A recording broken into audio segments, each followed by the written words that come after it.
US President Joe Biden causes an international stir, declaring Vladimir Putin can't remain in power. The budget week leaks continue, even more allegations about the Star Group, and an ice cream maker's $12 million fine. It's Monday, the 28th of March, 2022. Welcome to Fear and Greed, Australia's most popular business podcast. I'm Michael Thompson, and normally I'd be saying good morning to Sean Aylmer, but Sean has taken himself off to Fiji this week. Lucky Sean, but don't worry. You don't have to listen to me talk to myself for the next 15 minutes. I'm joined instead by Adam Lang from the Fear and Greed team. And really, as far as replacements go, Adam is actually probably overqualified. Sorry, Sean. Adam is a former CEO, now a business and executive coach across a whole range of sectors. Adam, good morning. Probably a bit too exuberant. Good morning, Michael. Are you all limbered up? Are you ready for Fear and Greed, Adam? I'm always ready for Fear and Greed. Well, we've got a really big show today, actually. There is plenty of news going, and you picked a fantastic week to be in the chair for Sean because it is, in fact, budget week. So we've got plenty to talk about and plenty of big stories. And we've actually got a really good chat today coming up after the show with Fiona Manning from Apostle Funds Management. It is all about ethical investing and how a fund can still make money when taking a really hard line against certain fairly significant sectors. So it's a very good chat coming up a bit later on. But first, let's jump into it because over the weekend, President Joe Biden was forced to clarify comments that he made that really did, as I said before, cause an international stir. He was visiting Poland, and in a speech, he referred to Russian President Vladimir Putin as a butcher, and he said, for God's sake, this man cannot remain in power. It was pretty much ad-libbed. Those words weren't in the script, the speech that he was delivering, but as soon as he said it, the White House was pretty much trying to undo it. That's right. And if you've seen the footage, it looks like it was an ad lib. The White House clarified that the US does not have a policy of regime change in Russia and that President Biden wasn't referring to Putin's power within his own country. Instead, he was trying to make the point that he can't exert his power over the region.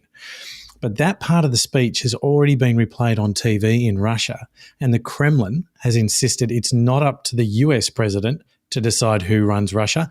That is a decision for the Russian people.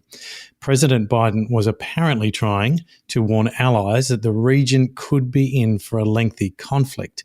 But I don't know. It did sound and look like his true feelings might have slipped out. Yeah, I think you might be right there. And unfortunately, this will no doubt be used as propaganda now within Russia, that it is evidence really of the US's policy of regime change. So unfortunately, I think despite the best efforts of the White House to clarify it, that is not the last we're going to hear of it. And at pretty much the same time, Adam, Russia was attacking an oil storage facility east of Lviv, which is around kind of 60 kilometres from the Ukraine-Poland border, so getting very, very close to Poland.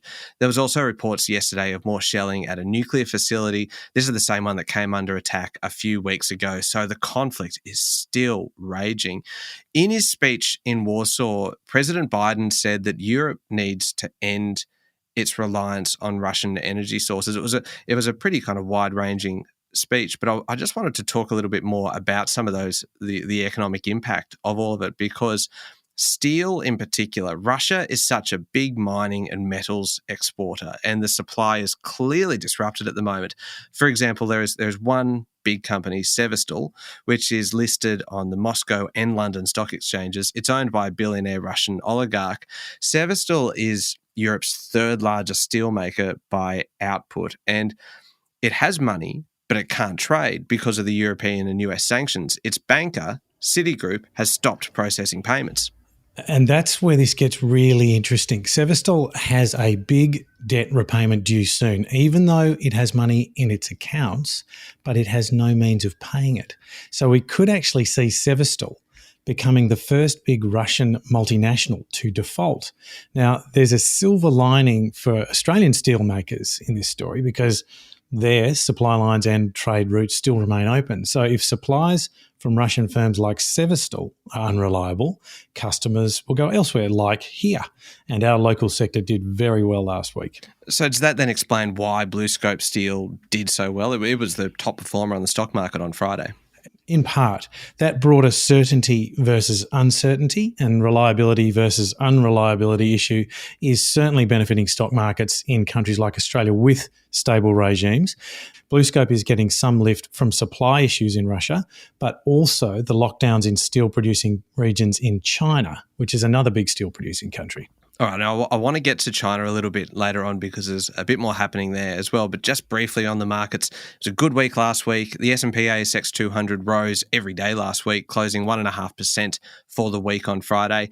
US markets also did well. When Wall Street closed for the week on Saturday, Australian time, the S&P 500 was up nearly 2% for the week. The tech-heavy NASDAQ was up 2%, and the Dow Jones Industrial Average was up 0.3% across the week.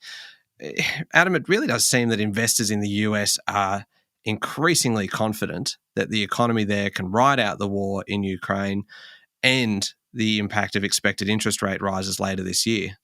Look, it really is amazing. If you try to describe a situation in which there was international war, a global pandemic, and still confidence had remained amongst investors, I think you'd be really stunned.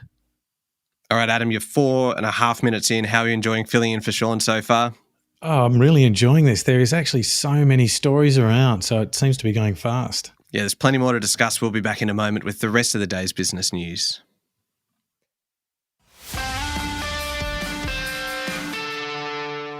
Adam, it is, of course, budget week, and Treasurer Josh Frydenberg is promising, I quote, a strong and material improvement in the bottom line. It's predicted that on Tuesday night we could be seeing a deficit of somewhere between $55 and $80 billion. I know that's a fairly big range, but we'll know tomorrow night.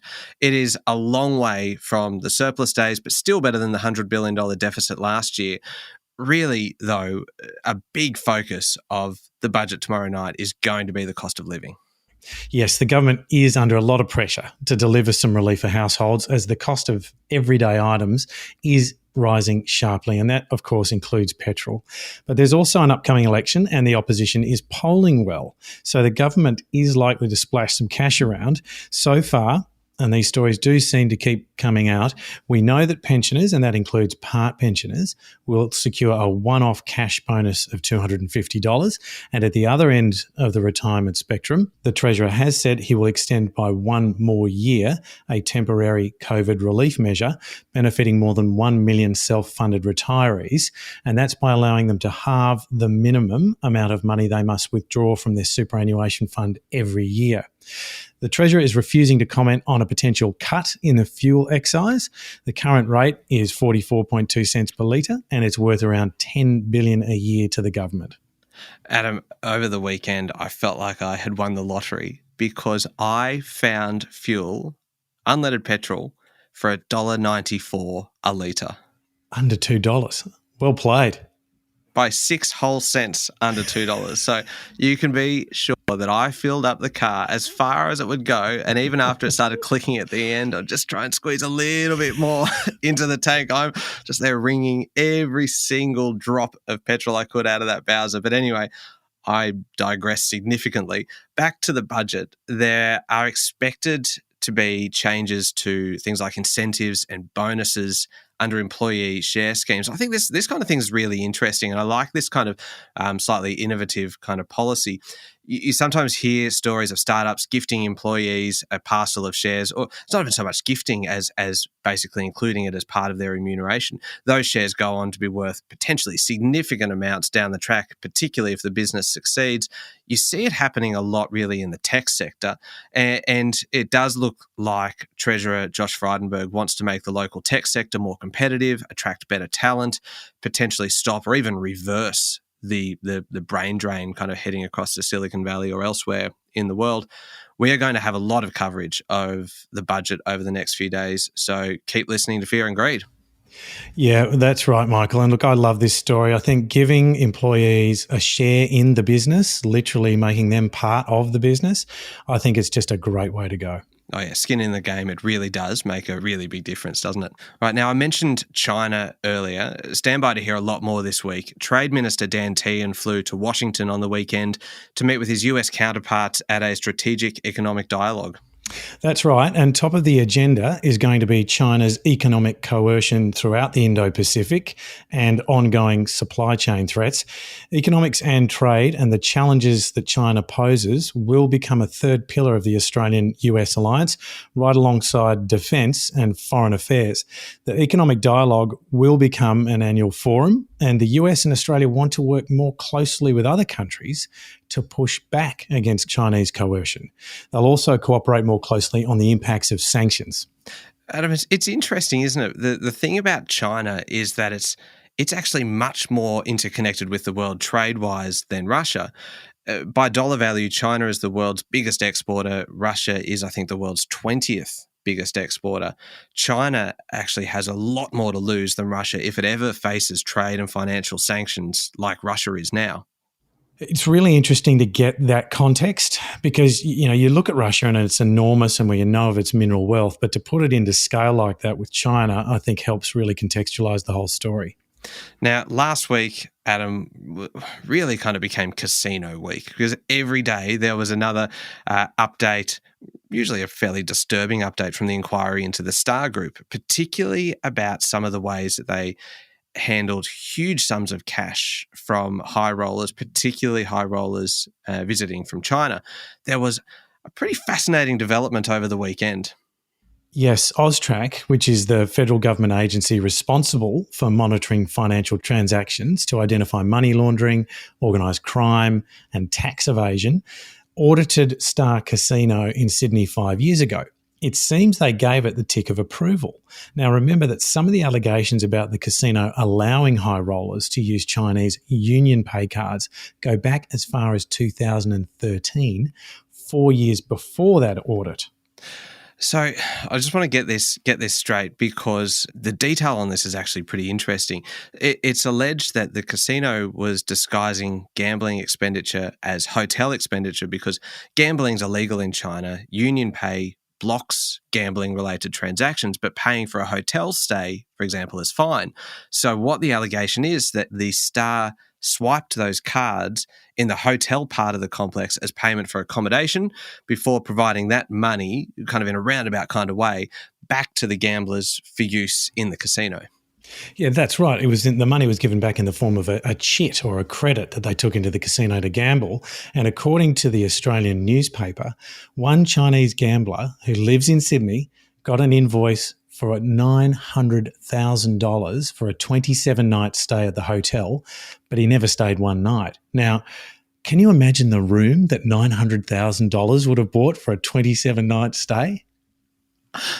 That would be opulence in the extreme, except for the fact that this particular gambler actually lived in New South Wales. He didn't need a room at the casino. So this story just keeps on getting murkier and murkier. So we'll see what comes up through the rest of the week. Yeah, stay tuned. Now, how about this one, Adam, for a slight change of pace? I don't think we've ever talked about, of all things, ice cream on Fear and Greed. Not nearly enough, Michael. No, I agree. I'm with you. But why should Sean have all the fun drinking cocktails and things over there in Fiji? I think we should talk about ice creams. But actually, now that I say that, I don't actually think this story is that much fun because it is all about Peter's Ice Cream, or the Australasian Food Group trading as Peter's Ice Cream, fined $12 million for engaging in anti-competitive conduct. The Australian Competition and Consumer Commission, the ACCC, took Peters to the federal court after Peters bought food service distributor PFD Food Services. That's right. So PFD Food Services refrigerated trucks supply service stations and convenience stores with ice cream. Peters bought PFD on the proviso that they would not sell or distribute Streets single-serve ice cream products in Western Australia, Tasmania, South Australia, Darwin, and regional areas in New South Wales, Victoria, and Queensland without Peters' consent. So with a couple of exceptions, a couple of cities, that's pretty much the whole country. Yeah, exactly. And so Peters admitted that it had engaged in exclusive dealing conduct trying to tie up the ice cream market. The ACCC says the outcome would be to reduce ice cream choices for consumers. It would also probably have an impact on prices as well. But hey, given the price of petrol, who is actually going to be buying an ice cream while they're in the service station at the moment anyway? It's just enough to be able to get the fuel and drive off. But look, I don't want to think that we're linking everything back to Sean and the fact that he's on holidays right now, but I'm going to. It may be kind of partly due to jealousy, or maybe it's just because I like stories about planes and flying. But Qantas, Adam, has launched a new advertising campaign, or rather it's actually kind of a reboot almost of an old advertising campaign, an updated version of the I Still Call Australia Home advertisement. You've seen it? Yes, I have. It's the usual Qantas high standard. Lots of incredible landscape shots and a choir of beautiful children singing I Still Call Australia Home. But also in it are Kylie Minogue, Troye Sivan and Hugh Jackman. On Friday, Qantas said it expected to be flying 110% of its 2019 capacity by Easter. And CEO Alan Joyce said demand for domestic and international flights had grown significantly since December. It's great news for the travel sector. It's been a horrific couple of years. Yeah, it's really heartwarming to see it back. Yeah, certainly is. All right, a quick look at international news, Adam, and I wanted to revisit a very human element of the Ukraine conflict. There's a lot of confusion about casualties. Yeah, there is, and this is tragic. Ukraine says Russia had over 16,000 casualties. Russia's Ministry of Defense says it's more like 1,350. Big difference there. The US reckons the number is somewhere between 7,000 and 14,000. It's called the fog of war phenomenon. It's hard to get a handle on what is true and what is not true here. Yeah, it certainly is. Well, one last one for you, Adam. It's something a lot lighter. I know you're an athlete. We've talked about this on our weekly podcast called Safe Word. Have you ever played a sport called disc golf? No, I haven't, but I've learned a lot about it from a fantastic piece in the Wall Street Journal. It's essentially a cross between golf and ultimate frisbee. And apparently in the United States, it is becoming really big business. The popularity of the sport took off during COVID, and it's now struggling under the weight of its own success and high demand, even to the point where disc golf organisers are paying tens of thousands of dollars to get stock through blocked up supply chains.